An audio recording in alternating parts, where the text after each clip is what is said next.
Program tohtoročnej konferencie Žijem vedu naživo uzavrie v poradí druhá diskusia, tentoraz na tému Ako zafinancovať medzinárodné spolupráce. Jej moderátorkou je Lenka Belicová zo Združenia Žijem vedu, ktorá vám predstaví svojich panelistov. Tak. Ďakujem, veľmi sa teším na túto diskusiu. Dúfam, že ju nájdete tiež veľmi prínosnú. Budeme sa rozprávať o tom, ako si vyhľadávať medzinárodné spolupráce, ako si ich zafinancovať, ako vycestovať. A aby sme začali tak filozoficky trošku, si porozprávame najprv. Povedala by som, že v našom paneli máme štipendistov programov a takisto aj organizácie sú zastúpené, ktoré takéto štipendia ponúkajú. A najprv sa skontaktujeme s našimi štipendistami a štipendistkou a povieme si o tom, čo im vlastne prečo bola ich motivácia vycestovať a v čom vidia zmysel medzinárodných spoluprác. A začala by som s Máriou Havelkovou, ktorá momentálne pôsobí na Právnickej fakulte Univerzity Komenského v Bratislave a má skúsenosť v vycestovaní do USA. Ďakujem pekne, ďakujem aj za pozvanie. Čiže tá otázka bola vlastne, že prečo? Tvoja motivácia. Moja motivácia? Účasť na zahraničných konferenciách alebo zahraničné pobyty v podstate považujem za najväčší benefit, ktorý je, čo sa týka pôsobenia v akadémii. A takisto to považujem za absolútnu nevyhnutnosť, osobitne ak sa venujeme témam, ako ja, téme bezplatnej právnej pomoci a pro bono činnosti advokátov, ktorej sa vlastne nikto iný na Slovensku nevenuje. Čiže je to podľa mňa absolútna nevyhnutnosť. Je to spôsob, ako sa inšpirovať, ako nájsť niekedy po celom semestri motiváciu. Je to neskutočne obohacujúce a ako už som myslím, že dvakrát povedala, poviem aj tretíkrát, že to považujem za nevyhnutné. A myslela som si, že teda ten Fulbright, že to príde niekedy trochu neskôr v mojej kariére, prišlo to už teraz, ale asi sa ešte dostanem k tomu, že ako. Áno, presne. Ďakujem veľmi pekne za tento postreh. Teraz sa dostaneme k Martinovi Lábajovi, ktorý momentálne pôsobí na Ekonomickej univerzite v Bratislave. A čo bola tvoja motivácia a v čom vidíš zmysel, aby aj ostatní vycestovali do zahraničia? Ďakujem pekne aj za pozvanie na túto konferenciu. Tak podobne v prvom rade ten výskum sa robí v medzinárodnom prostredí, že nedá sa robiť to niekde nejak na svojom políčku, čiže ako bez nejakých takých medzinárodných mobilít a kontaktov to ani myslím, že nie je možné. Zároveň je niečo iné nasledovať nejaký, keď aj špičkový výskum na základe publikácií a iné je pôsobiť v rámci tých tímov. Čiže takou hlavnou motiváciou je skutočne že byť pri tých ľuďoch a mať príležitosť s nimi diskutovať také veci, ktoré možno nenájdete v tých článkoch a ktoré vás inšpirujú, nadviazujú, vytvoria nejakú novú spoluprácu a podobne. A možno z takého dlhodobejšieho hľadiska tí, čo sú na Slovensku, že vieme, aké tu tie inštitúcie máme a často potom po rokoch ľudia môžu mať pocit, že už tá inštitúcia vám nič nedáva, proste, že už len vy ako keby odovzdávate niečo a ľudia potom buď odídu do súkromného sektora, alebo vycestujú do zahraničia a odídu. A takéto rôzne mobility sú príležitosť, ako zostať motivovaný, zostať v kontakte, trochu vyjsť ako keby z toho takého úzkeho kruhu týchto našich slovenských inštitúcií a opäť sa vrátiť s takou novou energiou a snažiť sa ako meniť to prostredie. Takže asi toľko na úvod. Ďakujem. A pre našich mladších kolegov, čo sa týka toho osobnostného rastu, čo vám to najviac prinieslo? Napríklad, ak by ste ešte mohol okomentovať. Tak ja budem potom konkrétne hovoriť o tom projekte, čo máme, ale aj v tých iných, by som povedal, z tých projektov. No práve to, že vedieť, podieľať sa na výskumných otázkach, ktoré sú ako relevantné z medzinárodného hľadiska. Nerobiť si nejaký taký výskum, ktorý je možno dôležitý pre náš región, pre Slovensko, ale keď chceme robiť výskum, ktorý je ako na úrovni takých celosvetovej hranice poznania, keď to tak nazvem, tak to nie je možné bez takýchto nejakých mobilít. Čiže aj pre mňa osobne to bola nielen daronomačom ogum, ale s inými vo Viedni, či už len výskumníkmi, príležitosť proste podieľať sa na tom výskume, ktorý robia oni. Ďakujem. Máme Martina Mokroša? Pripojeného? Haló. Tak vám predstavujem, toto je Martin Mokroš, ktorý momentálne pôsobí na UCL vo Veľkej Británii a pripája sa k nám online. A tiež je štipendista a aj tak tiež hostujúci, ktorý využíva tieto granty. Povedz nám iba tak všeobecne, prečo si myslíš, že je strašne dôležité sa zapájať do takýchto aktivít a vycestovať alebo si hľadať medzinárodné spolupráce z toho takého osobného postoja? Tiež ďakujem za pozvanie a asi by som teda povedal, aby som neopakoval, čo už bolo povedané. Ja som počas svojho doktorandského využil Erasmus, národný štipendijný, akcia Rakúsko-Slovensko a bol som po tréningových, čiže ja som akože intenzívne networkoval, ale tým, že ja sa zaberám technológiami, tak pre mňa to bolo úplne nevyhnutné vlastne ísť von. A myslím si, že je to úplne úžasné obohatenie z toho hľadiska, že vidíte iné pohľady na vedu. A čo občas mi aj pomohlo, bolo v tom, že človek má taký pocit, že my sme takí strašne maličkí a že všetci robia obrovskú vedu a my sa iba pozeráme. Ale občas sa mi teda ukázalo to, že vôbec to tak nemusí byť a dokážeme robiť aj veľké veci a že človek sa tak porovná ako so svetom a aspoň to teda mne pomohlo častokrát to vidieť v takom inom svetle vlastne. A zároveň mi to pomohlo, že čo som bol prvýkrát na stáži, tak ešte stále mám prepojenie s tými ľuďmi, ešte stále robíme články. A keď som bol prvýkrát na stáži výskumnej, tak vlastne odvtedy ťaháme sieť, alebo ako to povedať, chain, reťaz takých projektov, ktoré spolu podávame od tej prvej stáže, čo som bol. Takže podľa mňa je to úplne úžasné a absolútne nevyhnutné ísť von. Veľmi pekne. A veľmi sa teším, že môžem privítať aj zástupkyne organizácií, ktoré takéto vycestovania umožňujú. Predstavujem pani Kristínu Salerovú z organizácie SAJA a pani Dášu Tako-Velichovú z Fulbright komisie. Poprosila by som teraz pani Kristínu, keď porozprávala viacej alebo prezentovala SAJU a Národný štipendijný program. Ďakujem veľmi pekne za pozvanie a za slovo. Moje meno je Kristína Salerová, pracujem v SAJA. Možno ste už o nás počuli, zabezpečujeme mobility do zahraničia, čiže také mobility, ktoré sú nad rámec Erasmus+. Budeme sa rozprávať hlavne o národnom štipendijnom programe, ale SAJA zastrešuje aj iné programy. Už tu bola spomenutá akcia Rakúsko-Slovensko. Je to bilaterálny program medzi Slovenskom a Rakúskom a sú tu možné nielen individuálne štipendia, ale aj projektová spolupráca.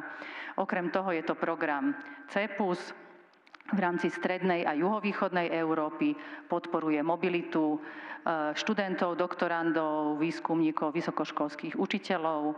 A potom samozrejme národný štipendijný program a taktiež rôzne bilaterálne dohody, ktoré my ako agentúra zastrešujeme, ktoré sú uzatvárané na medzinárodnej úrovni. Všetky tieto možnosti nájdete aj v takomto našom letáčiku, možno sa vám už dostal, ja tu ešte mám pár, môžete si to potom pozrieť.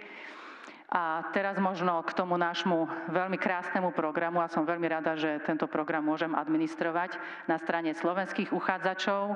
Máme ďalších dvoch kolegov, ktorí zabezpečujú poradenstvo pre zahraničných uchádzačov. Je to totižto bilaterálny program, financuje ho Slovenská republika a podporuje teda mobilitu nielen Slovákov smerom do zahraničia, ale aj zahraničných záujemcov smerom na Slovensko. Čo sa týka možností pre uchádzačov zo Slovenska, máme tam štipendia pre študentov, potom sú tam štipendia pre doktorandov na 1 až 10-mesačné pobyty a štipendia pre postdoktorantov na 2 až 6-mesačné pobyty. Postdoktoranti v zmysle Národného štipendijného programu sú zamestnanci vysokých škôl, výskumných inštitúcií alebo iných oprávnených inštitúcií, ktorí sú na plný pracovný úväzok a sú do 10 rokov od ukončenia PhD. V opačnom smere máme troška inú situáciu, keďže na úrovni tých výskumníkov a vysokoškolských učiteľov nie sú žiadne obmedzenia, čiže zo zahraničia v rámci tohto programu môžu k nám prísť výskumníci na rôznych úrovniach kvalifikácie. Čo sa týka uzávierok, aktuálne sme teraz mali uzávierku v októbri, máme tu už aj nejakých úspešných štipendistov medzi vami. 15. októbra bola uzávierka, teraz sme rozosielali výsledky. Mali sme celkom 66 uchádzačov, ktorí sa nám uchádzali zo Slovenska, vyše 400 bolo zo zahraničia a toto kolo bolo naozaj veľmi úspešné, lebo z tých 57 uchádzačov, ktorí splnili formálne náležitosti, sme 56 mohli podporiť. V ostatných kolách, v predchádzajúcich kolách to bolo možno 60-70%. Národný štipendijný program menil podmienky. Toto leto sme revidovali všetky štipendiá, takže tie štipendiá sú vo veľmi peknej výške. Každá krajina má svoje vlastné štipendium, a to samostatnú kategóriu pre študentov, doktorandov a postdoktorandov, tak aby vám to pokrylo ten pobyt v zahraničí. A v tejto súvislosti sa menili aj podmienky, zrušilo sa alebo obmedzilo sa opätovné uchádzanie sa o štipendium, ktoré počas covidu vlastne sme umožňovali opakovane sa uchádzať v rámci tejto schémy. Teraz platí, že medzi dvoma uzávierkami musíte mať 2 roky pauzy. Možno aj to spôsobilo, že sme v tejto uzávierke mali trocha menej žiadostí, ale tým pádom sme mohli všetkých tých, ktorí boli noví, sme mohli podporiť. Takže keď ste ešte cez nás neboli, sú veľké šance získať štipendium. Samozrejme, treba si kvalitne pripraviť žiadosť. My robíme rôzne webináre a poradenstvo pre to, ako si kvalitne pripraviť žiadosť. Možno ešte jednu vec by som rada spomenula, ktorú sme teraz spustili v rámci tejto uzávierky. Umožňujeme Slovákom, výskumníkom, ktorí žijú v zahraničí, pracujú vo vede a výskume, aby nám zaslali svoje ponuky na hosťovanie a aby pozvali cez tento program slovenských štipendistov na svoju inštitúciu.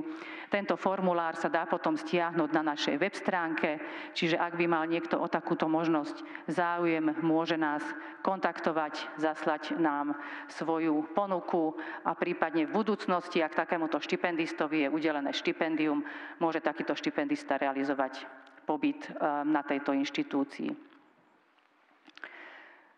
Ja si myslím, že to by bolo taký prehľad stručne. Najbližšia uzávierka bude 30. apríla 2024 pre pobyty od septembra 2024. V rámci diskusie potom môžem prípadne ďalšie detaily alebo podrobnosti. Tak zatiaľ ďakujem veľmi pekne. Ďakujem. Mne sa najviac páči aj ten vlastne program, kedy vlastne Slováci zo zahraničia, Slovenky pôsobiace v zahraničí môžu pripraviť vlastne príležitosť pre študentov a doktorantov tu na Slovensku. Si myslím, že je to veľmi pekný krok a dúfam, že to viacerí využijú a takto môžeme pomôcť slovenskej vede. A teraz dám slovo pani Dáši, aby predstavila Fulbright Slovakia.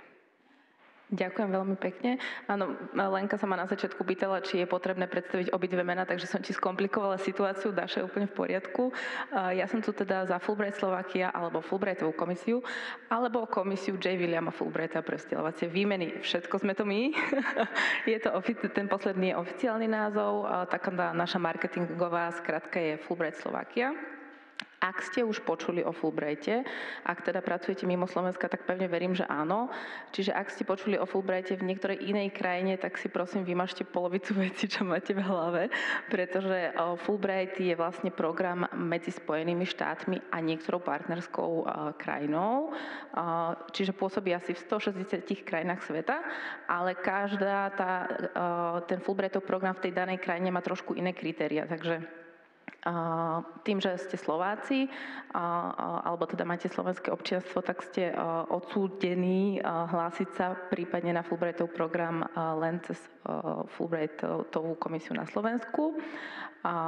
Takže všetky informácie, ktoré budete potrebovať, vám s radosťou povieme. Teda nielen ja, ale aj moje kolegyne. Ešte raz opakujem, že to je teda kultúrne a vzdelávacie výmeny len do Spojených štátov. Čiže nemáme iné krajiny, nie je to Kanada, nie je to Európa, sú to len Spojené štáty americké. Komu je tento program určený? Je tam veľmi tiež široká škála, čiže od študentov, cez PhD študentov, cez vedcov, výskumníkov, profesorov, umelcov, odborníkov vo svojej oblasti. Takže záleží od toho, v akej časti kariéry, časti nie je to správne slovo, a teraz ma nenapadne, záleží od toho, kde teda sa teraz aktuálne nachádzate. Podľa toho vám my vieme pomôcť identifikovať program, ktorý je teda pre vás vhodný. Ak sa nemýlim, tak asi je tu teda väčšina prírodovedcov, alebo teda zameranie na prírodné vedy. Čo sa týka oblasti, tak nemáme vlastne obmedzenie nejakých vedeckých disciplín, takže tomu, čomu sa venujete, je určite vhodné na to, aby ste žiadali o Fulbrightovo štipendium. Jediné obmedzenie je, že nemôžete prichádzať vlastne do kontaktu s pacientom. Čiže klinická medicína má obmedzenie. Takže Spojené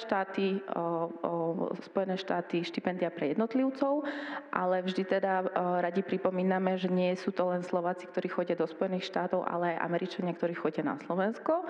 Čiže je to obojstranná vlastne výmena.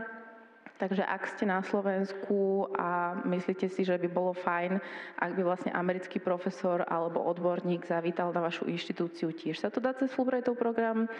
Je tam jeden taký krátkodobý od 2 do 6 týždňov. Mária je tu síce za Fulbrightov iný program, ale mala aj túto možnosť hosťovať vlastne cez tento program odborníka na 2 týždne. Čiže aj Američania chodia sem. A čo sa týka ešte takých možno, že štatistických vecí alebo takých nejakých základných, ktoré by vás mohli zaujímať, je vlastne, že tá dĺžka štipendia je od 3 mesiacov po 6 mesiacov pre tých vlastne vedcov, výskumníkov, odborníkov, po 9 mesiacov pre študentov. A čo sa týka výšky štipendia, tak je to veľmi rôznorodé, respektíve je to tiež určené podľa toho, na ktorú inštitúciu idete do Spojených štátov. Takže to najnižšie štipendium je teraz asi od $1350 po asi 3200, si myslím. Takže tiež to záleží od toho, kam idete. Čo sa týka nejakej štatistiky, koľko máme žiadostí, máme teda menej žiadosti ako SAJA, ale je to preto, že keď už sa niekto rozhodne pre Fulbright, tak sú to väčšinou veľmi kvalitní uchádzači a tá konkurencia je dosť vysoká. Čiže ročne môžeme podporiť v rámci nejakého študentského programu asi 3 štipendia, v rámci scholarov asi 5 štipendií a tak ďalej. Potom sú tam ešte iné granty. A vlastne žiadosti máme asi nejaký 3-4-násobok, takže netreba sa nechať nejakým spôsobom odradiť tými číslami. Môžete sa uchádzať opakovane, čo je skvelé, lebo nevždy sa to podarí na prvý krát, samozrejme. Keď už do toho idete, tak teda sme my v komisii, aby sme vám podali vlastne všetky informácie, robíme tiež webináre, robíme konzultácie one-to-one, čiže pokojne si vieme zavolať a tak ďalej, aby ste vlastne, nám ide o to, aby naozaj tí kvalitní ľudia sa dostali do Spojených štátov, takže sa snažíme byť veľmi nápomocní. A teda len poviem, že Mária bola cez Fulbrightov program Spojených štátov. Ďakujem. Ďakujem. Tak my ešte predstavíme jeden ďalší program, ale len poviem ako teaser, že budeme sa potom rozprávať vlastne aj s každým zo štipendistov, ktorí vám povedia vlastné skúsenosti s ich prípravou na aplikáciu a potom aj s tým programom. Ale záver tu máme ešte, Martin Lábaj prezentuje aj štipendistu, aj ten fundingový program a teraz nám povie niečo o MIT Slovakia Seed Fund. Ďakujem pekne. Takže ja by som najskôr iba o tej schéme samotnej a potom možno v ďalšej časti o našich skúsenostiach. Čiže MIT Slovakia Seed Fund je schéma, ktorú pripravilo Ministerstvo regionálneho rozvoja pred 2 rokmi a je súčasťou tzv. Global Seed Funds, ktoré má MIT s mnohými štátmi po celom svete.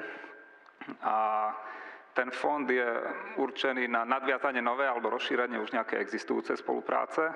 Môžu tam byť maximálne 4-členné týmy za obidve strany a čo je dôležité, je určený vyslovene na krátkodobé mobility.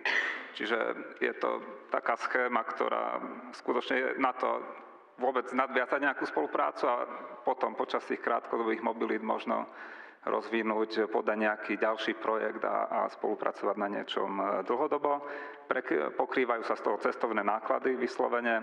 Tie projekty sú malé do $30,000 a schémy sú otvorené takisto pre všetky disciplíny. Čiže ja poviem niečo skúsenosti zo spoločenských vied, ale pre vás môže byť práve to ísť na MIT a využitie ich rôzne equipment, ktoré tam majú, možno ešte o to lákavejšia príležitosť. Možno detailnejšie, možno potom, neviem, či ešte...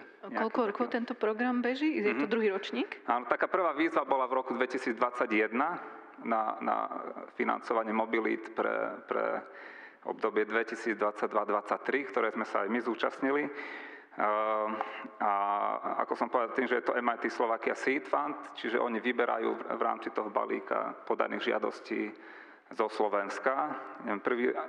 Pozeral som, posledný rok minulý rok schválené 3 projekty, v tom našom kole takisto 3-4 projekty, ktoré boli podporené, čiže asi tak.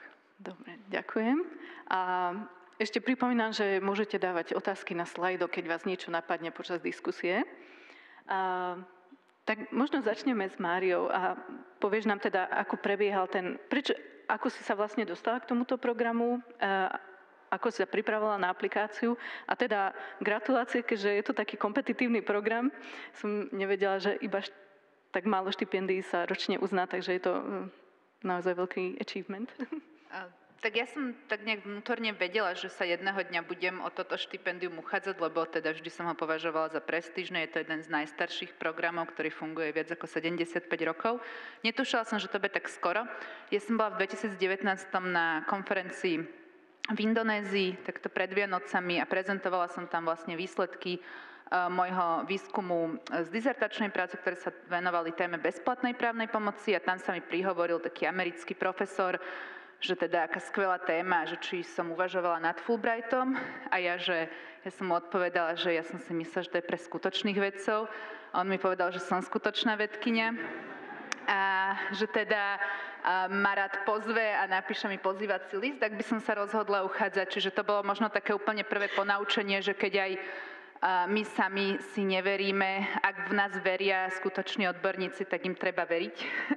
A to sa osobitne týka žien, ktoré teda majú významnú tendenciu podceňovať svoje schopnosti.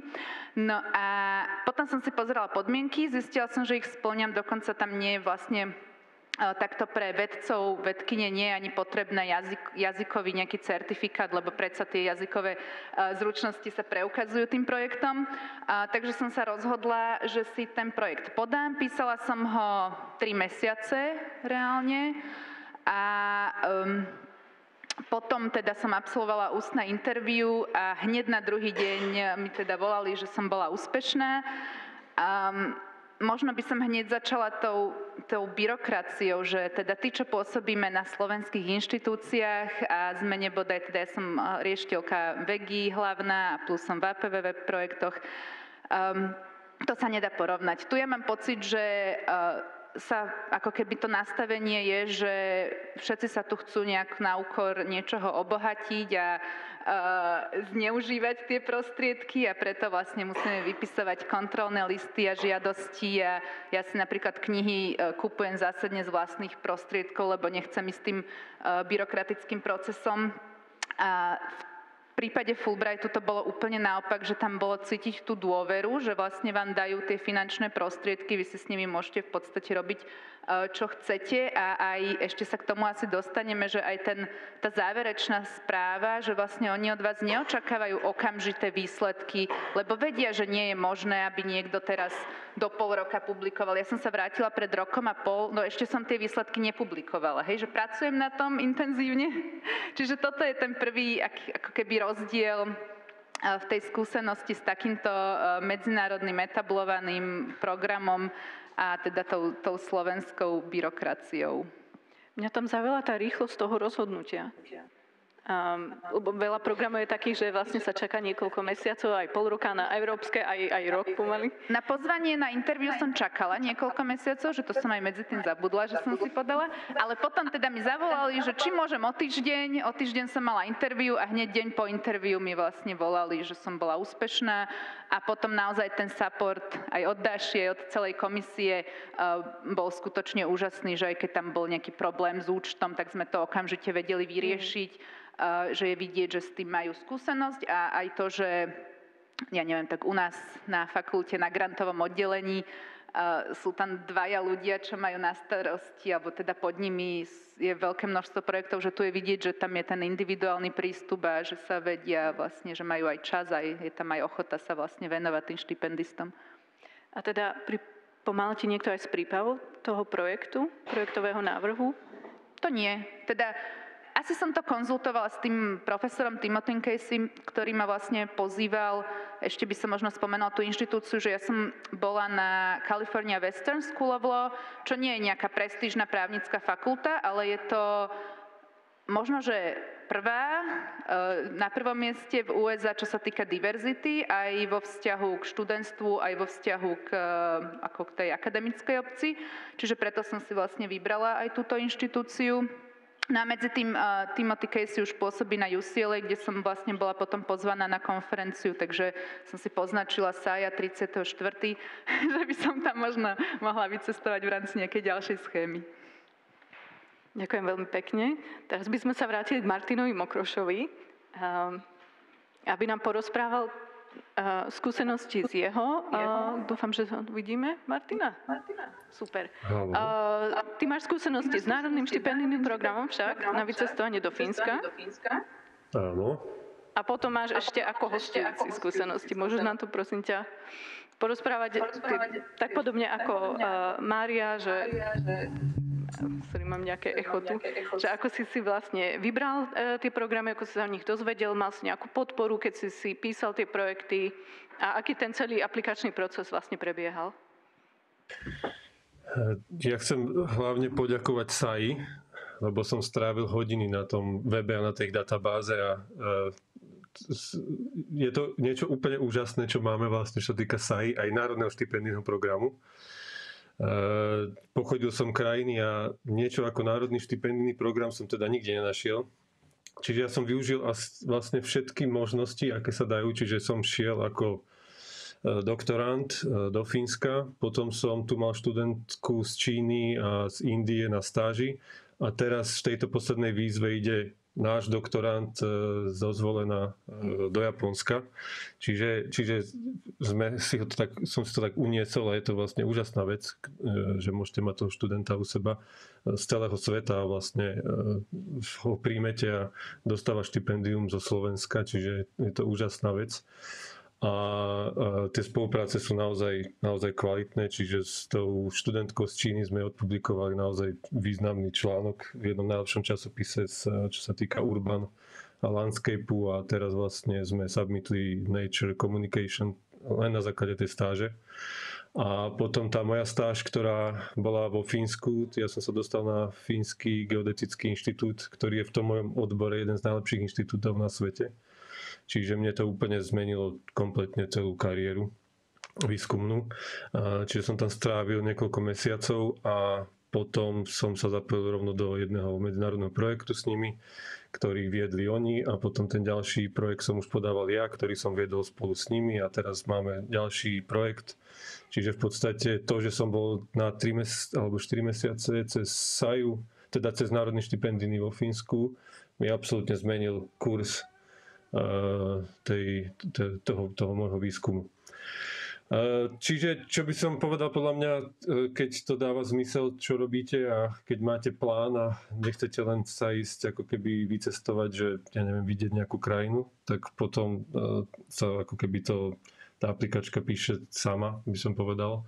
To isté, čo povedala vlastne Mária, že bola niekde na konferencii a robí výskum, ktorý zrazu zistila, že je vynikajúci, teda na základe toho profesora. A potom už keď píšete tú aplikačku, tak už ju píšete vlastne s tým zmyslom. Čiže ja keď aj študenti ma oslovujú zvonku, že chcú prísť, tak vlastne zistujem v podstate, prečo chcú prísť, aká je tá téma a čo chcú riešiť. A potom ten program toho výskumu a čo na konci vlastne bude ako keby výsledkom. Čiže ja som v podstate aj tie aplikačky písal sám, ale tým, že som vedel vlastne, čo chcem a v podstate mi pomohol aj ten profesor z Fínska, že sme si stanovili, že prídem, spraví sa experiment, na konci bude draft nejakého článku a zároveň pomôžem s jedným projektom, ktorý tam riešia, takže tá aplikačka potom si myslím, že mala takú celkom hodnotu v tom, že tam je jasný plán, čo sa bude robiť. Neviem, či som zodpovedal otázky. Nie, presne to som sa pýtala. A vlastne ty máš pozitívne skúsenosti s komunikáciou aj so SAJou, aj s pripravovaním tej aplikácie, lebo si mal vlastný cieľ, ako keby. A sú nejaké výstupy? Teraz, keď sme pri tom rozprávali, že ty si spomínala, že nebolo potrebný dodať nejaký výstup, že tolerujú to, že ti to bude trvať chvíľu. Ty si mal taký prístup, že už máš naplánované drafty paperov, ale v tej aplikačnej, alebo v tom ako sa povie, v projektovom návrhu je tam nejaká kolónka, kde musíš dať nejaké ciele, alebo píšeš nakoniec záverečnú správu. Alebo ako sa tam hodnotí potom, keď už skončíš? Je to síce na 3-4 mesiace? Alebo nám možno Saja pomôcť. To sa musím rozpamätať, že ako som to ukončil. Možno sa opýtame Kristíny. Hej, skôr asi ako to je, lebo ja som bol počas doktorandského. Pamätám si, čo sa mi páčilo na tom národnom štipendínom, že si pýta program. Čo teraz aj vidím, keď sa mi ozvú nejakí študenti, že chcú prísť. Lebo ja síce pôsobím v Británii, ale ešte som čiastkovo vlastne na Technickej univerzite vo Zvolene. Tak keď sa ozývajú, tak je to dobre v tom, že sa im potom vysvetlím, že toto je teda národný štipendijný program a ako to funguje, že dostanú teda nejaké štipendium, ale že vlastne v rámci tej aplikačky musia napísať, že taký ako podrobný program toho, čo tu budú robiť a že aký je ten zámer. A na základe toho potom aj ja vidím, že či to má nejaký význam, či tí ľudia len proste nevidia nejaký, že OK, tak nejako sa sem dostanem, alebo tu sú nejaké peniaze alebo niečo. Ale ten program, keď sa dobre napíše, tak potom v tom reporte, ja si nepamätám, že by som potreboval ako keby, že ja neviem, to nie je nejaký výskumný projekt, že musím odpublikovať niečo. Aj napriek tomu, že sme odpublikovali fakt super článok potom. Ale to skôr teda asi nech povie presne pani zo SAJA, že ako to teraz je, lebo možno sa to aj zmenilo, keď som bol ja. Áno, je to tak, jak ste hovorili, súčasťou tých podkladových materiálov je odborný program, kde teda zhrňate vaše ciele aj potenciálne výstupy. Nemáme presne stanovené, čo všetko tam musíte urobiť. Je to na každom tom uchádzačovi, aby si to sám vlastne spísal. Okrem toho súčasťou tých podkladových materiálov je ešte aj motivácia, teda ten odborný program, odporúčanie školiteľa pri doktorandoch a taktiež akceptačný list a publikačná činnosť. To je vlastne tých 5 dokumentov, ktoré potom aj komisia hodnotí a vyhodnocuje. A čo sa týka potom toho výstupu po absolvovaní pobytu, každý štipendista odovzdáva záverečnú správu, kde teda zhrňa, čo dosiahol a ako mu pomohol teda ten pobyt v tom, čo sám si naplánoval. A my to samozrejme čítame, vyhodnocujeme, sú tam aj otázky aj praktického charakteru, či postačovalo štipendium, postačoval cestovný grant, boli tam nejaké problémy, takže nejaké odporúčania pre vylepšenie, ktoré my potom samozrejme spracovávame aj sa snažíme podľa toho vylepšovať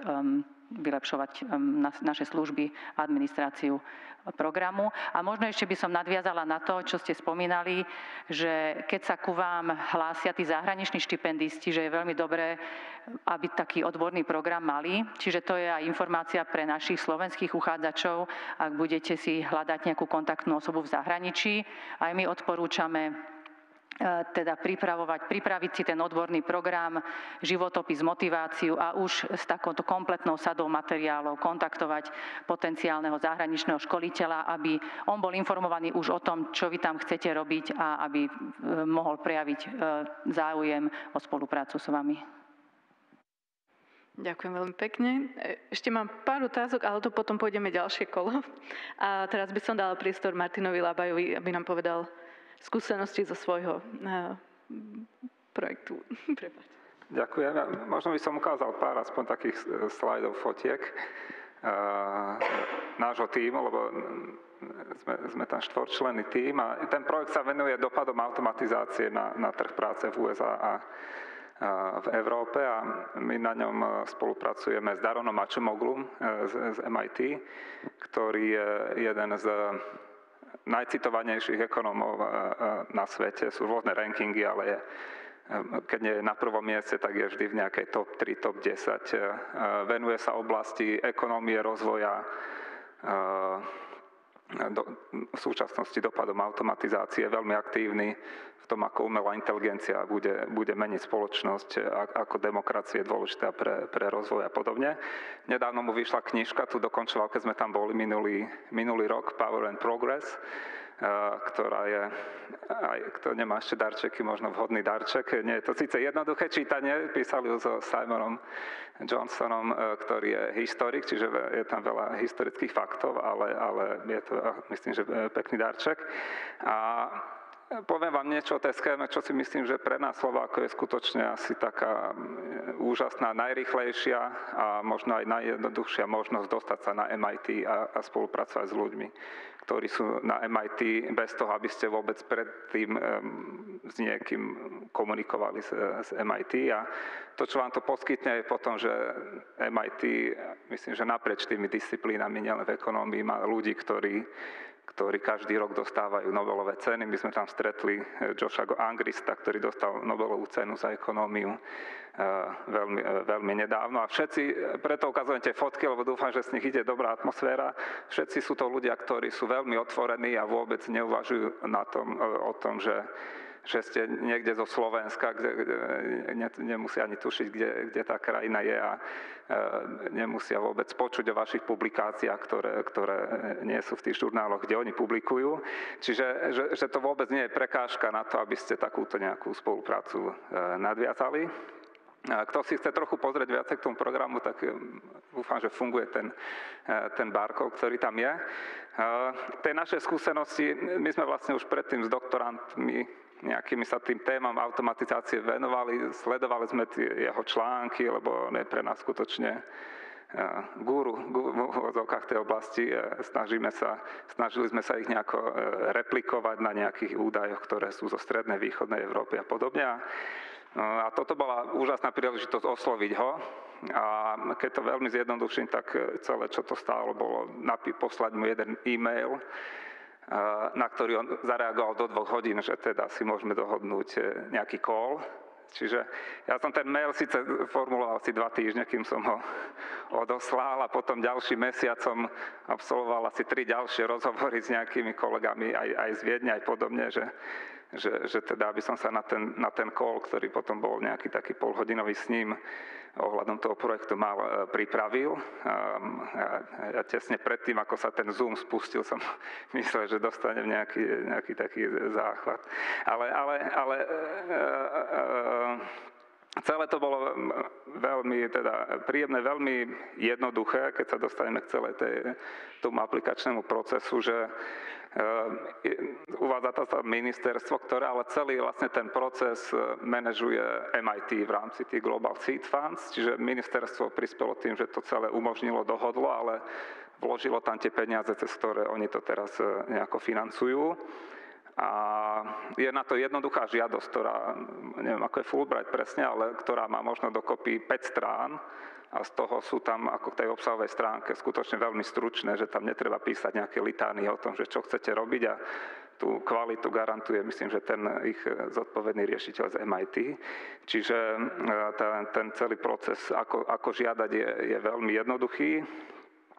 Čiže nie je to vôbec nejako administratívne náročné. A možno už keď mám, tak len prekliknem túto stránku k tomu, že prečo je to ako veľmi dobré na začiatie spolupráce práve tým, že je to súčasťou tých Global Seed Funds, tak oni na stránke sami uvádzajú, že asi 70% tých ľudí, ktorí je na MIT, majú nejakú skúsenosť s takýmto grantom.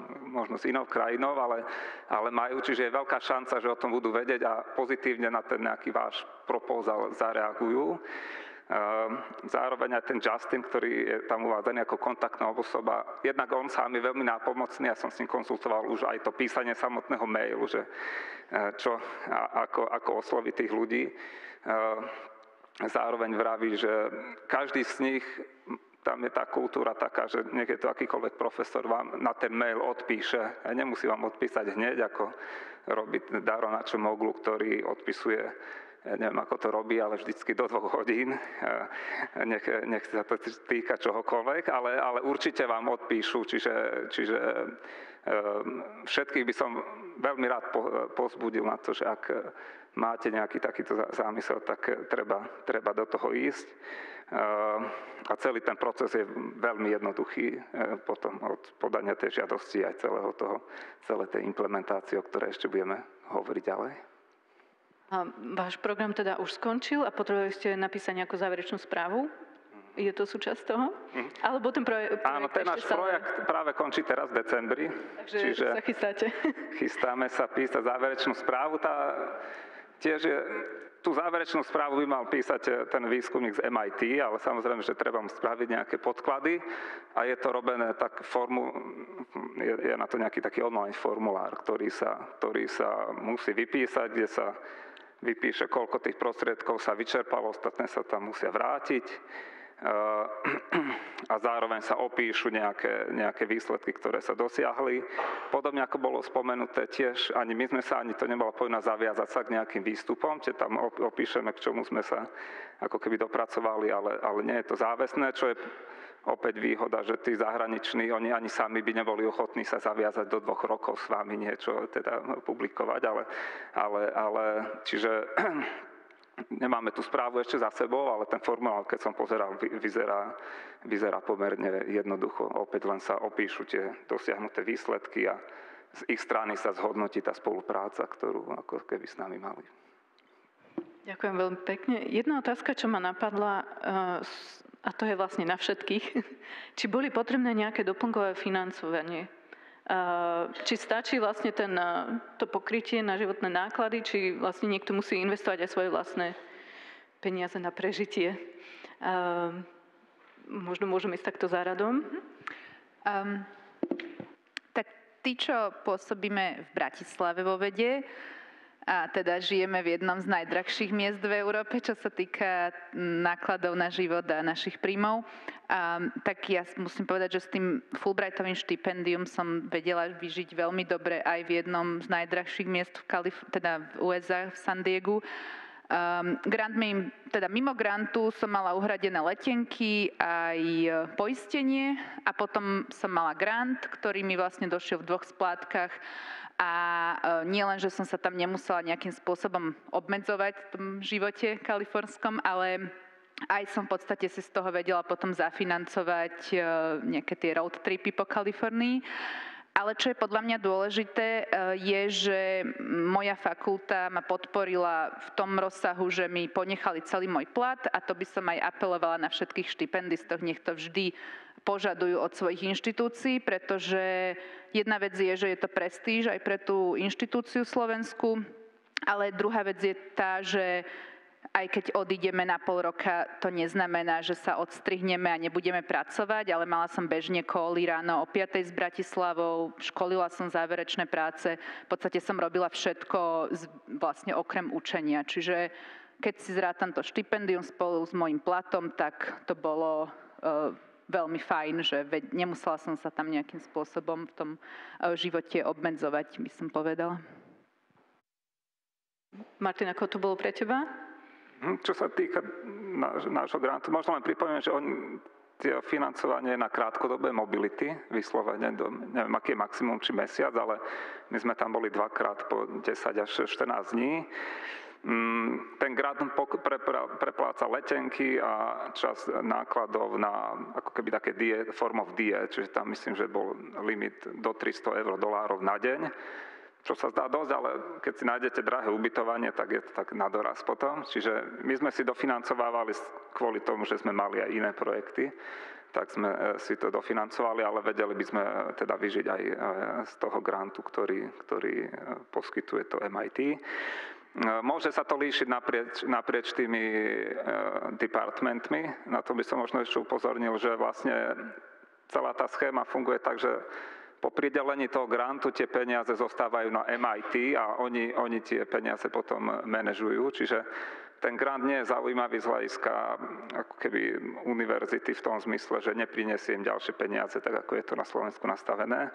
Čiže pani dekánka nebude rada, že bude sa tešiť, že máte taký grant, ale finančne to ide celé cez MIT.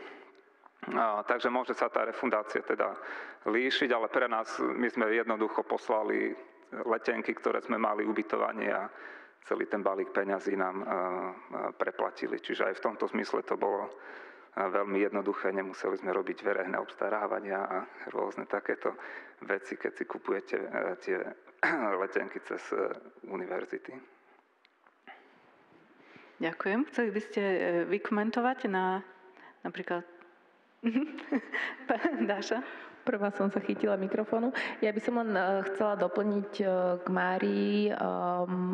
Áno, funguje to tak, že štipendista vlastne od nás dostane štipendium vo forme splátok, vzhľadom na to, koľko ide mesiacov, podľa toho je to rozdelené a vlastne prvú splátku dostáva ešte predtým, ako odchádza. Takže aby si už mohol nejakým spôsobom zabezpečiť to ubytovanie. Nepotrebujeme žiadne faktúry, nepotrebujeme vedieť, ako ste to minuli. Je nám jasné, že si tam potrebujete zaplatiť ubytovanie a život. Súčasťou toho grantu je teda aj vízum do Spojených štátov, respektíve štipendisti za ňo neplatia a my pomáhame vlastne s vybavením víz do Spojených štátov, respektíve podkladov na víza. A ak teda ste v situácii, že máte rodinu a chcete, aby išla s vami, tak samozrejme môžu ísť s vami. Na to je nejaký, bohužiaľ, drobný príspevok na rodinných príslušníkov, čiže ak už idete s rodinou, treba rátať s tým, že tam už treba mať tie svoje financie, ale zase vám pomáhame s tým vízovým procesom alebo teda s tými podkladmi. Takže naozaj sa snažíme robiť taký ten full service, aby vy ste sa mohli venovať tomu, kvôli čomu tam idete. Ešte v rámci Národného štipendijného programu tiež získavate mesačné štipendium. My to stanovujeme tú výšku na základe, aspoň sa snažíme na základe reálnych životných nákladov v zahraničí po konzultácii s tým zastupiteľským úradom, ktorý je teda v tej krajine. A aktuálne možno len pár sadzieb v prípade doktorandov, ako sme teraz nastavili sadzby, tak napríklad Austrália máme 2100 eur, máme do Čiech, máme 750 eur mesačne pre doktorandov, Holandsko 1350, takže je to rôzne od krajiny ku krajiny, postdoktoranti majú o trocha viac, študenti o trocha menej, dostávate v mesačných splátkach toto štipendium a takisto získavate cestovný grant, ten sa vypláca paušálne, čiže nemusíte prekladať cestovné lístky, ale je to v závislosti od vzdialenosti. To, čo my nerobíme a to, čo vlastne Fulbright robí pre USA, nezabezpečujeme víza, ani nie je to súčasťou štipendijného balíčka, čiže to je nad rámec to, čo v rámci Národného štipendijného programu je na vás, čiže zabezpečenie aj zafinancovanie si víz, prípadne vlastne aj zdravotného poistenia, aj si to vlastne všetko zabezpečiť. Asi toľko. Ďakujem. A keď vás mám pri mikrofóne, chcela som sa spýtať, lebo ste povedali zaujímavú vec, že tých žiadostí, čo dostávate zo zahraničia, je 400 a zo Slovenska dostanete oveľa menej, okolo 60. Mohli by ste to okomentovať? A kto... Máte aj nejakú štatistiku, že aké národnosti alebo z ktorých kontinentov sa ľudia zaujímajú o to prísť na Slovensko robiť svoju stáž? Áno, ja som si donesla štatistiky, ak ich tu nájdem, za posledný výber, ktorý bol teda teraz. A tam sme mali teda 468 uchádzačov zo zahraničia, z toho 192 študentov, 77 doktorandov a 199 výskumníkov. My teraz máme troška takú situáciu, že veľmi veľa sa nám hlási študentov z Uzbekistanu, takže to je teraz number one, národný štipendijný program v Uzbekistane, takže máme veľmi veľa štipendistov v oblasti študentov. A potom tie ostatné krajiny, ešte ktoré tu máme, ktoré sú to krajiny. Takže ten Uzbekistan mal dokonca 157 žiadateľov a potom na druhom mieste Ukrajina 65 žiadateľov, Pakistan, India, Kazachstan, Irán, takže to všetko ten východ, Egypt a potom Poľsko, Etiópia, Brazília, Maďarsko, Turecko a to je už potom 2-3 žiadosti. Takže máme tu veľký zoznam krajín, teda po jednej žiadosti. Takže to sú asi my sme tou cieľovou krajinou pre tieto krajiny. Možno čo sa týka našich slovenských uchádzačov, tak tam sme mali tých 66 žiadateľov a teda tam najviac do Čiech. Čechy, Taliansko, Nemecko, Španielsko, Francúzsko, viac menej Európa, ale mali sme aj uzavierky, kde dominovalo teda Spojené štáty americké alebo iné krajiny. Očakávali by ste, že zo Slovenska bude viacej záujmu o tento národný štipendijný program, alebo je tam limit, koho môžete podporiť? Alebo koľko žiadostí ročne môžete podporiť? Je tam vlastne finančný limit. A potom sa robí kvalitatívny limit. Čiže nastaví sa nejaká kvalitatívna hranica a potom podľa toho sa postupuje. Tých žiadateľov zo zahraničia máme samozrejme viacej, preto sa ich aj viac podporí a tých slovenských žiadateľov je menej. Asi to ovplyvnilo aj to obmedzenie opakovaných pobytov, lebo mali sme už takých žiadateľov, ktorí zistili tie pozitíva tohto programu a že koľko im to dáva a tie benefity, takže opakovane sa vlastne uchádzali, takže tam teraz možno je troška úbytok na týchto žiadostiach. Ďakujem veľmi pekne a teraz sa dostaneme k otázkam z publika. Tuto máme, že prihláste sa, kto ste už boli na SAJA programe z hľadiska. Koľko máme? Výborne, celkom veľa ľudí o programe už vie. A otázku od Lenky máme, ak som Slovenka, žijem v zahraničí, v Európe, študujem tam na univerzite a zatiaľ by som tam rada ostala, sú nejaké štipendijné možnosti aj pre takýto scenár? Čiže nevycestovať priamo zo Slovenska, ale predĺžiť si pobyt prakticky? V rámci našich programov viac menej nie, čiže je potrebné byť študentom alebo výskumníkom na Slovensku, aby sme mohli takýto pobyt financovať. Máme ale databázu grantov, kde sú aj na granty.saja.sk, kde sú aj iné nadácie a inštitúcie okrem nás a je možné potom tam vyhľadávať takéto možnosti. Za Fulbright krátka odpoveď je, že je to možné a taká obšírna odpoveď. Tým, že ten Fulbrightov program, ako už Mária spomínala, vznikol pred 75 rokmi a teda za tým bola tá krásna myšlienka, že teda keď ľudia chodia do iných krajín, tak získavajú nové skúsenosti, poznatky, vrátia sa domov a tam ich šíria. Čiže toto je tá hlavná myšlienka celého Fulbrightu, že odísť do zahraničia, v našom prípade teda do Spojených štátov, vrátiť sa naspäť na Slovensko, do tej domovskej krajiny a tam šíriť tie nadobudnuté poznatky. Čiže ideálny scenár je, že je to Slovák, ktorý sa vráti na Slovensko. Samozrejme, rozumieme, že veľa našich žiadateľov je aj mimo Slovenska, čiže pokiaľ máte slovenské občianstvo, môžete sa hlásiť na Fulbright cez teda Fulbrightovú komisiu na Slovensku.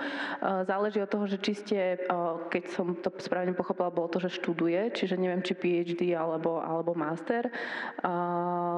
Čiže dalo by sa tam ísť vlastne na študentský program do Spojených štátov s tým, že ono je fajn, je to vhodné, je to žiadané, aby ten uchádzač vlastne nejakým spôsobom vysvetlil v tej žiadosti, aké sú tie jeho plány do budúcna a či nejakým spôsobom plánuje tie svoje zručnosti, skúsenosti nejak zúžitkovať aj na Slovensku. Možno, že s kolegami nejak spolupracuje. Možno, že príde a spraví nejaký workshop. Akože nemusí to byť vyslovene aj tak, ako ak by povedal, že vrátim sa, nikto si to nikdy neskontroluje, či sa reálne vráti. Čiže človek nikdy nevie, kam ho to zavedie. Takže už rozprávam dlho. Krátka odpoveď je áno, dá sa. Dlhá odpoveď je pokojne sa skontaktujte s nami a prejdeme si tie dlhé odpovede one to one. Môžem ešte mi tak napadlo, jak sme sa rozprávali, že sú vlastne programy, kde je podstatná príslušnosť inštitúcií a tým je aj Erasmus+, lebo aj keď ste Slovákom a študujete na zahraničnej univerzite v rámci Erasmus+, môžete ísť, lebo ste príslušníkom tej univerzity, to je jedna možnosť. A druhá možnosť, takto funguje vlastne aj program CEPUS. Čiže to je stredná juhovýchodná Európa, ktorý vlastne administrujeme my. Čiže aj keď ste študentom v Bulharsku a chcete ísť do Čiech, tak v rámci toho programu je to možné. Nemôžete prísť do domovskej krajiny, odkiaľ pochádzate, ale v rámci inej krajiny toho programu sa dá ísť. Ďakujem. Martin, chcel by si komentovať trochu? To je asi priskoro na tento program, že? Či sa dá vlastne predĺžovať neustále? Dá sa žiadať na rozšírenie tej spolupráce. Myslím, že to ministerstvo plánovalo aj nejakú podobnú schému, ale nevidel by som, že ju dotiahli do konca. Ale keď k tej otázke ešte možno, že boli teraz v rámci tých vládnych rôznych štipendií také výzvy práve tiež na návrat tých vedcov pôsobiacich v zahraničí naspäť na Slovensko, že keď nie v rámci SAI, ale VAJA, myslím, že neviem, či už nie sú zavreté, ale minimálne stojí za to sledovať v rámci toho plánu obnovy, možno ešte budú nabiehať nejaké výzvy pre týchto výskumníkov. Dobre, ďakujem. Naša diskusia už určite plynula viac ako 45 minút. Aha, máme ďalšiu otázku. Takže zodpovieme najprv tu. V ktorom ročníku vysokoškolského štúdia odporúčate zahraničnú mobilitu? Oplatí sa viac doštudovať na Slovensku a potom vycestovať do zahraničia? Tak, to by nám, Mária. Ja môžem z vlastnej skúsenosti povedať, že ja som išla na Erasmus do Estonska, na Tartu, až ako doktorantka a dosť to ľutujem. Tam som pochopila, že treba využívať mobility najviac ako sa dá, čiže ja odporúčam v bakalárovi ísť na rok, v magistrovi ísť na rok, v doktorandskom ísť na rok. Ono sa to vlastne aj hodnotí v tých aplikáciách, že už ukázanie tej mobility posúva toho aplikanta a aplikantku, myslím, že vyššie.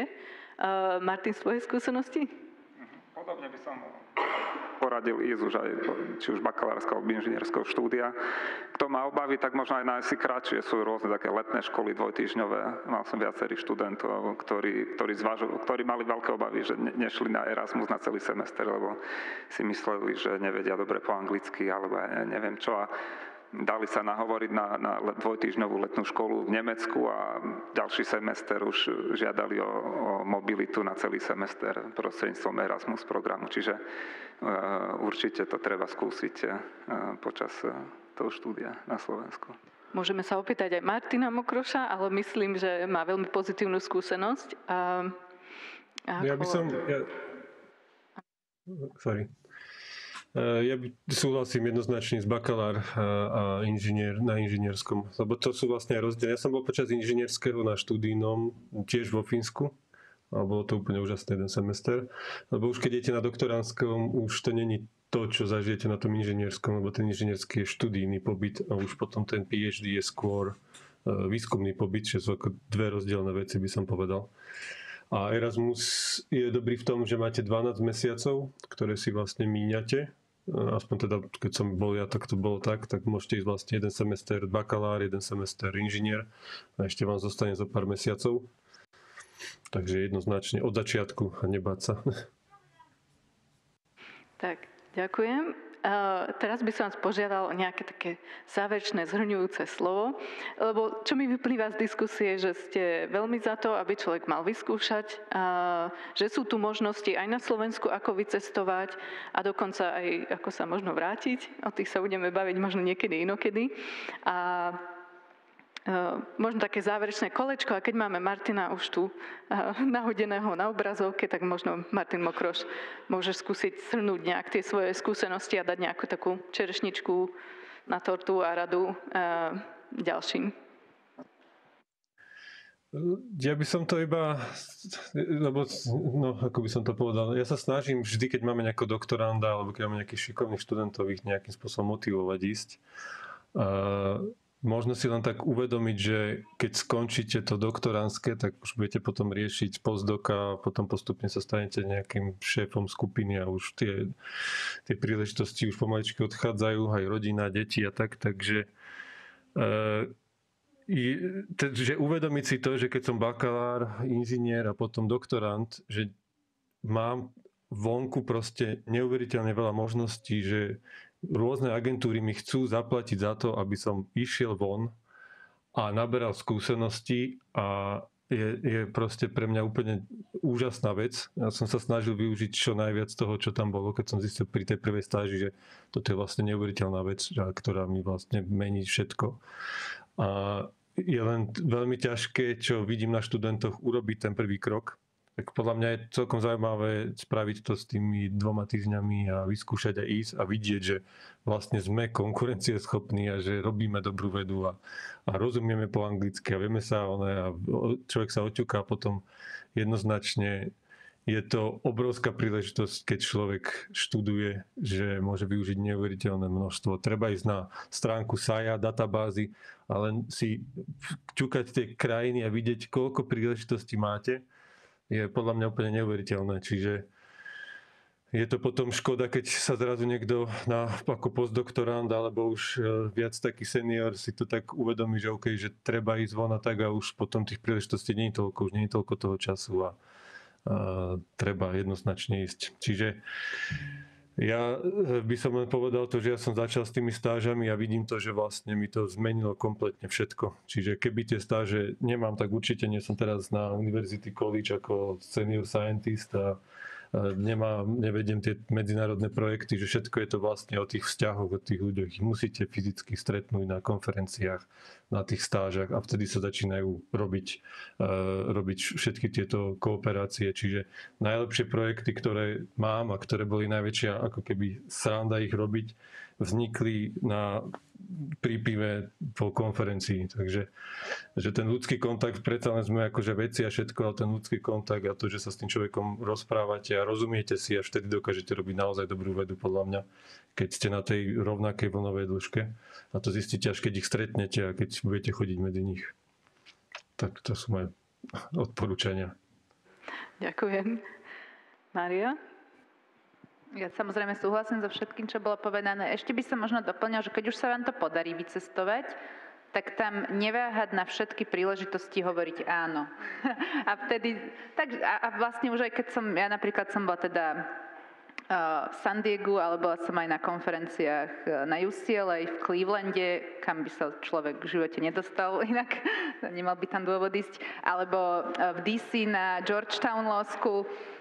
Čiže hovoriť áno príležitostiam. Mne napríklad profesor, išli sme o polnoci z kliniky, kde vlastne v kostole sa poskytovala právna pomoc študentmi, osobám, ktoré tam prišli, sa to pretiahlo, o polnoci ma viezol domov a mi hovorí, že mimochodom, že zajtra o 9 ráno pôjdeš so mnou na zasadnutie San Diego advokátskej komory a urobíš im prezentáciu o svojom výskume. Tak ja, že dobre. Alebo som rozhodovala MOOD celofakultný ako sudkyňa akože toho simulovaného súdneho sporu v finále. Čiže to je podľa mňa kľúčové, že keď už sa podarí vycestovať, tak tie príležitosti využívať naplno. Alebo som stretla profesorov, ktorých som len doteraz poznala, takže som ich citovala vo svojej dizertačke a vo svojich článkoch a tam som ich stretla na konferencii a dostala priamo od nich spätnú väzbu.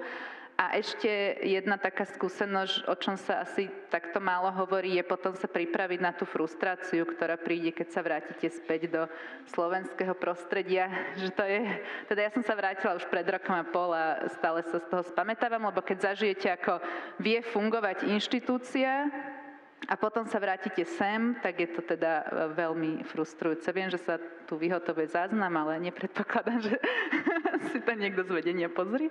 No, takže toľko. My sme sa naozaj tu by sme museli mať diskusiu na 3 hodiny, aby sme sa rozprávali aj o kultúrnych šokoch a návratových kultúrnych šokoch a tak ďalej. Ale ďakujeme za tvoj úprimný input. Martin? Ďakujem. Ja by som možno len konkrétne k tej výzve MIT Slovakia Seed Fund. Tá bude najbližšie budúci september 2024. A skutočne by som odporučil každému, kto len trošku uvažuje nad tým, že by do toho išiel, aby do toho išiel. Máte viac ako pol roka na to, aby ste si to premysleli, koho osloviť. A skutočne je to, myslím, že až neuveriteľne blízko, ako sa dostať na MIT a spolupracovať s niekým z MIT. Že bude stačiť jeden mail možno, ktorý pošlete na to, aby sa tá spolupráca rozbehla. A môže to mať, tak ako tie iné projekty, ktoré aj Martina alebo Mária spomínali, ako vplyv na celú vašu ďalšiu kariéru. Že my už len teraz ten projekt končí, ale dostali sme podporu z Národnej banky Slovenska na také dátové centrum, ktoré potrebujeme k takým mikroúdajom, s ktorými vlastne robíme aj na tomto projekte, ktorý je financovaný do roku 2025. Daron Načomoglu nám slúbil a je vlastne súčasťou žiadosti o projekt APVV ako afiliovaný výskumník. Sme v kontakte s Davidom Autorom, ktorý je taký spolupracovník blízky a ktorý robí tiež výskum v oblasti teda také vznikania nových povolaní, novej práce, o tom, ako využiť patenty na meranie dopadov technológií na činnosti, ktoré robia ľudia, s ktorým máme dohodnutú konzultáciu s mojím doktorantom a čo sa tiež rysuje ako ďalšia spolupráca. Snažíme sa ich dotiahnuť to ako keynote speakerov v rámci Slovenskej ekonomickej spoločnosti, ktorá každý rok organizuje takú konferenciu. Čiže z veľmi malého grantu, ktorý nie je nejako veľmi finančne atraktívny, proste sa vám vznikne celá taká plejada ďalších možností, ktorá môže výrazne zmeniť tú vašu ďalšiu kariéru. Takže určite si sledujte tú výzvu, ktorá bude a neváhajte sa do nej zapojiť. Ďakujeme pekne. A záverečné slova za Fulbright a SAIA? Ja by som tiež len chcela povzbudiť všetkých, aby využívali tieto možnosti. Ja ako administrátor SAIA to vidím, že tých možností je neúrekom.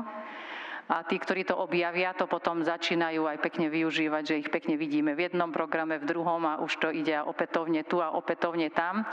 Takže neváhajte využiť tieto možnosti.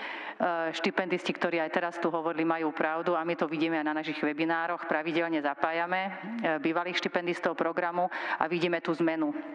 Ja zažívam aj štipendistov pred ich odchodom a zažívam ich obavy, takže to každý musí si prekonať a prekúsať sám a tie obavy sú, treba si povedať, áno, je to tak, bojím sa, mám nejaké obavy, ale dá sa to prestať, ale tá zmena a to, čo to s vami spôsobí, stojí za to.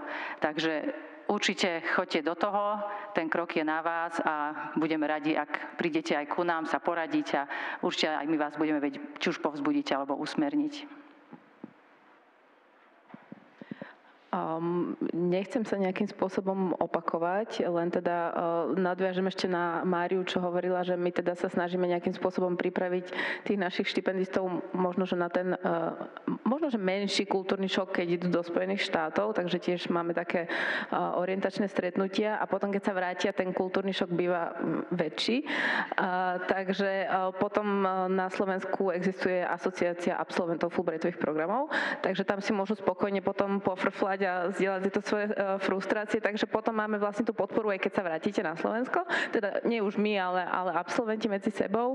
A úplne taká posledná vec, že samozrejme je to enormne dôležité, aby ste išli von, pretože to je taká tá krásna grafika, kde tu je vaša komfortná zóna a tu sa dejú všetky tie úžasné veci, takže určite neváhajte, choďte do toho a my aj SAIA, aj Fulbright, aj MIT Seeds a určite aj ďalšie nejaké schémy. Sme veľmi radi, keď vám môžeme pomôcť, lebo my sa tešíme z toho, že vy idete. Ja napríklad Fulbrighta už nikdy nezískam. Naša riaditeľka teda je absolventka Fulbrightu, preto ona je riaditeľka, iba programová oficerka, takže určite choďte do toho, stojí to za to. Tak, ďakujem všetkým diskutujúcim, Martinovi online, že zdieľali svoje skúsenosti. Ďakujem za pozornosť.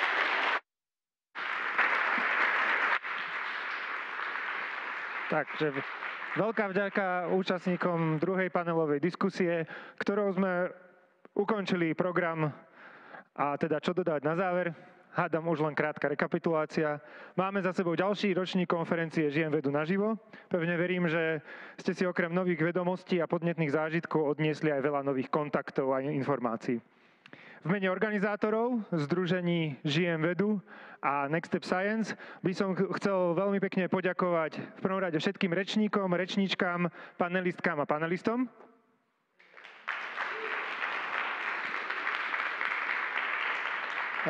Všetkým partnerom dnešného dňa, nadácii ESET, Prírodovedeckej fakulte Univerzity Komenského a spoločnostiam Solved, Slido a BTS Group. Všetkým prezentujúcim organizáciám a iniciatívam a všetkým vám, ktorí ste sa zúčastnili, a či už tu naživo v Mlynskej doline, alebo online cez stream. A prajem vám všetkým pokojné prežitie Vianočných sviatkov a keď nie skôr, tak sa vidíme o rok na Žijem vedu naživo 2024. Dobre som to mal, 2024.